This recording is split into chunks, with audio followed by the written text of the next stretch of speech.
순천에서 시작된 코로나 연쇄 감염 상황이 심상치 않습니다. 순천과 광양, 여수 곳곳에서 확진자가 다수 발생하면서 순천에 이어 광양과 여수에서도 사회적 거리두기 1.5단계 격상 지침이 발표됐습니다. 인구 자체가 줄면서 학령 인구 또한 급감하고 있습니다. 교육계에선 벚꽃이 피는 순서대로 대학이 사라진다는 자조 섞인 목소리까지 나오고 있습니다. 지방대학의 위기를 가속화시키는 요인으로 정부의 선별적 재정 지원이 꼽혔습니다. 지방대학에 지원되는 보조금은 수도권 대학의 절반 수준에 그쳤습니다. 순천만 습지 불법 개발 행위로 인한 논란이 일고 있습니다. 순천시는 불법을 자행한 A모 씨를 상대로 형사고발과 구상권 청구를 계획하고 있고 A씨는 행정소송으로 맞서고 있습니다. 시청자 여러분 안녕하십니까? 헬로티비 뉴스입니다. 전남 동부권을 중심으로 코로나19 확산세가 심상치 않습니다. 같은 생활권이다 보니 지역 간 감염이 현실로 나타나고 있는데요. 광양시와 여수시는 상황의 심각성을 인식하고 13일부터 사회적 거리두기를 1.5단계로 상향했습니다. 지난 11일 순천에 이은 격상 조치입니다. 김신혜 기자가 취재했습니다. 전남 동부권에서 코로나19 확진자가 잇따라 발생하고 있습니다. 광양시의 경우 지난 11일 2달여 만에 지역 발생 확진자가 나온 뒤 사흘 동안에만 무려 12명이 감염됐습니다. 24번 확진자로부터 가족 2명이 감염된 뒤 25번 확진자의 직장 동료 3명이 연이어 감염됐고 13일에는 앞서 확진됐던 사람들의 가족과 접촉자 5명, 검사 결과 미결정이 나온 사람의 배우자 1명도 확진 판정을 받았습니다. 감염 경로를 알 수 없는 경우가 20% 내외로 하루하루 누적되고 조용한 전파가 계속되고 있습니다. 이것이 시군의 경계를 넘어 지역 감염으로 이어지고 있는 그런 특성을 나타내고 있습니다. 우리 시도 지난 11월 9일부터 계속해서 감염을 알 수 없는 확진자로부터 가족, 직장 동료 등에게 지속적으로 전파되어 순천과 여수에서도 관련 확진자들이 나왔습니다. 12일과 13일 순천에서는 광양 25번 확진자와 같은 통근버스를 탔던 직장 동료 4명이 연달아 확진 판정을 받았고 그들의 가족과 지인 3명에게도 바이러스가 전파됐습니다. 여수에서도 광양 28번의 접촉자가 확진된 것으로 나타났습니다. 이들만 해도 모두 20명입니다. 12일 여수에서는 순천 신한은행발 확진자도 1명 나왔습니다. 이처럼 전남 동부권의 지역 간 감염이 심상치 않자 광양시와 여수시는 사회적 거리두기 조치를 1.5단계로 높이기로 했습니다. 우리 시는 14일 0시부터 사회적 거리두기 체계를 1단계에서 1.5단계로 격상하고자 합니다. 인근 순천시는 지난 11일부터, 광양시는 오늘부터 사회적 거리두기 단계를 1.5단계로 격상하였습니다. 계속적인 확진자 발생으로 우리 시도 이에 대응하고자 불가피하게 이러한 조치를 취하게 되었음을 널리 양해해 주시기 바랍니다. 앞서 전남에서는 지난 11일 순천시가 사회적 거리두기 조치를 1.5단계로 상향했습니다. 거리두기 조치 격상으로 여수와 광양에서도 방역 수칙이 강화됩니다. 유흥시설의 경우 춤추기나 좌석 간 이동이 금지되고 방문 판매는 밤 9시 이후 모두 금지됩니다. 또 식당과 카페에서는 테이블 간 1m 거리를 두거나 테이블 좌석을 띄어서 앉아야 합니다. 교회나 절 등 종교시설에서는 좌석 정원의 30% 이내만 참석할 수 있고 학교는 전교생 3분의 2까지만 등교가 허용됩니다. 전남 동부권을 중심으로 한 연쇄 감염과 사회적 거리두기 상향 조치로 다시 지역에 긴장감이 높아지고 있습니다. 헬로티비 뉴스 김신혜입니다. 학령 인구 감소로 지방대학의 위기는 이미 현실이 됐습니다. 벚꽃이 피는 순서대로 대학이 사라진다는 자조 섞인 목소리도 나오고 있는 실정인데요.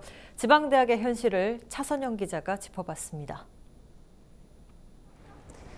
2020년도 부산대 모집 인원은 정시와 수시 모두 포함해서 4,509명이었습니다. 이 중 3,400여 명이 등록을 포기했는데 합격생 4명 중 3명 꼴이었습니다. 지방대학의 위기는 이미 현실이 된 모습입니다. 올해 26만 명이 지금 태어나는데 18년 후에 한 40%가 대학에 온다고 보면은 학교에 온다고 본다면은 그럼 대학 10개 중에 8개가 없어집니다. 그럼 이건 강력한 어떤 특별법 제정 없이는 안 되는 거죠.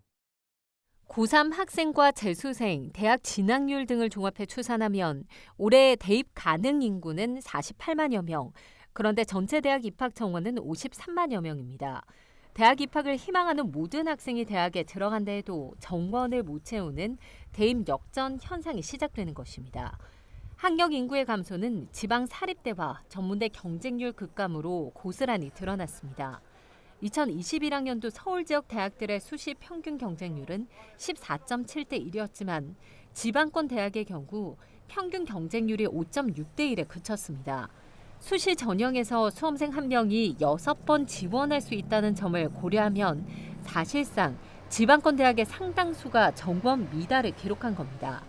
수시 모집 경쟁률 6대 1 미만인 대학을 지역별로 보면 경북이 15곳, 부산 10곳, 전남이 9곳이었습니다. 이런 상황에서 지방대학들은 신입생 유치 경쟁에 사활을 건 모습입니다. 충남대에서는 수능 전 영역 1등급자가 입학할 경우 학사와 석박사 전 과정 등록금 면제는 물론이고 한 달에 120만 원의 학업 장려금을 지급하겠다고 하는 등 지방대학들은 저마다 파격적인 장학 혜택과 선물 등의 유인책을 내놨습니다. 하지만 또 다른 문제는 신입생이 지방대학에 입학해도 자퇴하는 비율이 높다는 것입니다. 최근 5년간 지방대학 자퇴생은 경북대가 2,300여 명, 부산대와 전북대가 각각 2,200여 명에 달합니다.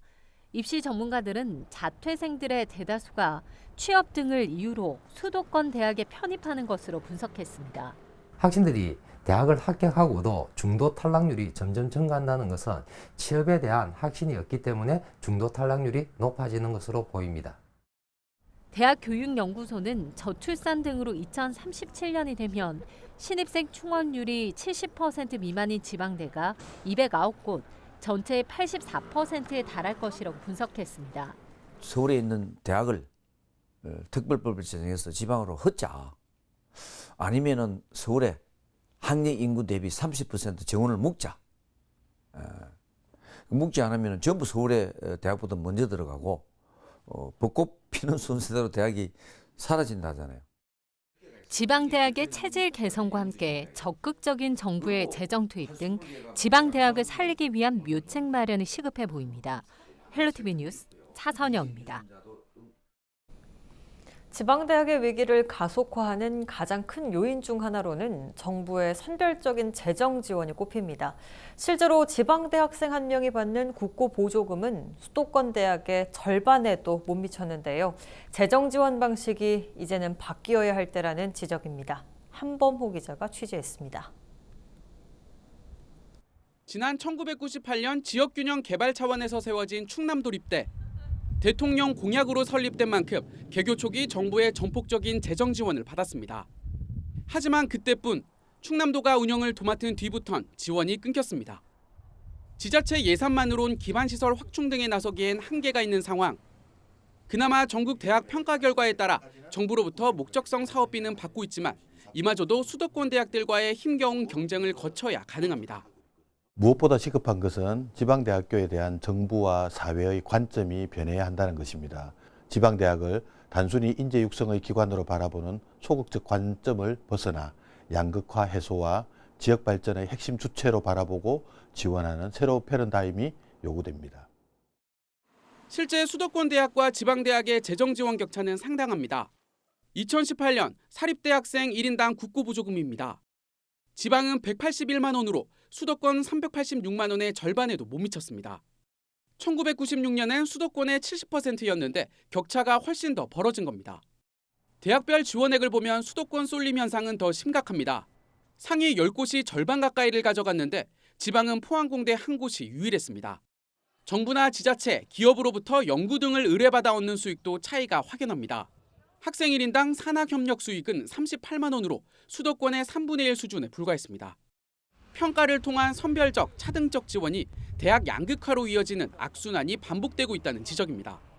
20여 년 넘게 지금 선택과 집중에 따른 재정 지원 방식이 확대되면서 물정적 성과 지출 폐단도 굉장히 많이 나타나고 있거든요. 대학의 운영비 등으로 사용할 수 있는 일반 재정 지원 사업의 폭을 좀 확대하고 지금과 같은 선택과 집중에 의한 특수 목적 지원 사업을 좀 축소시키는 방향을 통해서 정부가 재정 절반 이상을 지원하는 정부 책임형 사립대학 도입 등 새로운 재정 지원 방식에 대한 논의가 시급하다는 목소리가 커지고 있습니다. 헬로티비 뉴스 한보호입니다. 내가 가진 것을 나누는 것, 생각만큼 선뜻 실천하기 쉽지 않은 일이죠. 특히 올해는 코로나19의 직격탄을 맞으면서 기부와 봉사의 손길이 줄었다고 하죠. 그런데 말입니다. 어려운 이웃을 도와달라며 1억 원 넘게 통큰 기부를 하는 사람, 이른바 아너소사이어티 가입자들은 올해도 어김없이 줄을 이었습니다. 특히 눈여겨볼 점이 있습니다. 아너소사이어티 가입자가 가장 많이 나온 지역 어딜까요? 바로 대구입니다. 올해 고액 기부자로 가입한 대구 시민은 모두 20명으로 전국에서 제일 많습니다. 서울이 18명, 부산이 14명으로 그 뒤를 이었는데요. 이렇게 대구가 1위를 차지한 건 처음입니다. 올해 초 코로나19 확진자가 폭발적으로 증가하면서 큰 어려움을 겪었던 대구. 하지만 그 위기의 상황 속에서 이웃을 돕는 기부 열기는 가장 뜨겁게 빛났습니다. 박주순 씨는 지난 2월 지게차를 몰고 대구 전역을 누볐습니다. 전국에서 모여드는 구호물품을 실어 나르고 정리하며 구슬땀을 흘렸죠. 박 씨는 지역을 위해 할 수 있는 일을 더 찾다가 고민 끝에 1억 원을 기부하기로 마음먹었습니다. 활동을 하면서 전국에서 각지에 몰려들어온 작은 선물들이 너무너무 큰 힘이 되고 그게 너무너무 고맙더라고. 대구 시민으로서 가만히 있을 수가 없었어. 같이 한번 이제 동참을 해야 되겠다. 이래 싶어서. 우리 사회가 갈수록 각박해져 간다고 하지만 이런 분들 때문에 우리 가슴이 아직은 따뜻한가 봅니다. 앵커 브리핑이었습니다.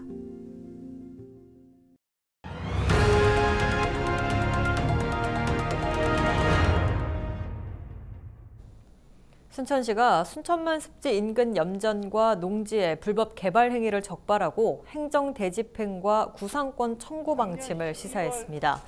순천시는 해룡면 농주리 주변 순천만 습지 인근에서 3만여 제곱미터에 달하는 불법 토지 개발 행위를 파악했다며 수차례 잦은 원상복구 명령을 내리고 형사고발했지만 불법 행위자가 불응한 채 행정소송으로 맞서고 있는 상태라고 밝혔습니다. 허석 순천시장은 순천만 습지의 무분별한 불법 개발은 누구도 예외 없이 용납할 수 없다며 28만 시민의 습지를 반드시 지켜내겠다고 강조했습니다. 행정안전부가 선정한 바다를 품은 자전거길 40선에 전라남도가 가장 많은 18곳 노선이 선정됐습니다. 행정안전부는 숨겨진 자전거길을 발굴해 자전거인들에게 새로운 정보를 제공하고 해당 지역의 지역 경제를 활성화시키는 데 도움을 주기 위해 전국 지자체에서 추천을 받아 선정 발표했습니다. 전국 23개 지자체에 40개 노선이 선정됐으며 전남은 전국에서 가장 많은 9개 시군 18개 노선이 포함됐습니다. 전라남도는 이번 선정으로 자전거인들이 많이 찾을 것으로 기대하고 있습니다. 바다를 품은 자전거길 40선은 행정안전부와 전라남도 누리집에서 자세한 내용을 확인할 수 있습니다. 광양시가 청년 취업자 주거비 지원 대상을 확대하고 25명을 추가 모집합니다. 광양시는 그동안 중소기업 근로청년만 지원하던 대상 범위를 전남도 내 노동자와 청년 사업자까지로 확대하기로 했습니다. 주민등록상 주소지가 광양시인 만 18세 이상, 만 39세 이하 노동자나 사업자, 전세나 월세로 살고 있는 무주택자, 가구소득 인정액이 기준 중위소득 150% 이하인 청년이 신청 대상입니다. 추가 모집에 선정되면 올해 남은 2달치 주거비를 받을 수 있고 최대 1년 지원 가운데 남은 10개월분은 내년에 다시 대상으로 선정되면 지원받을 수 있습니다.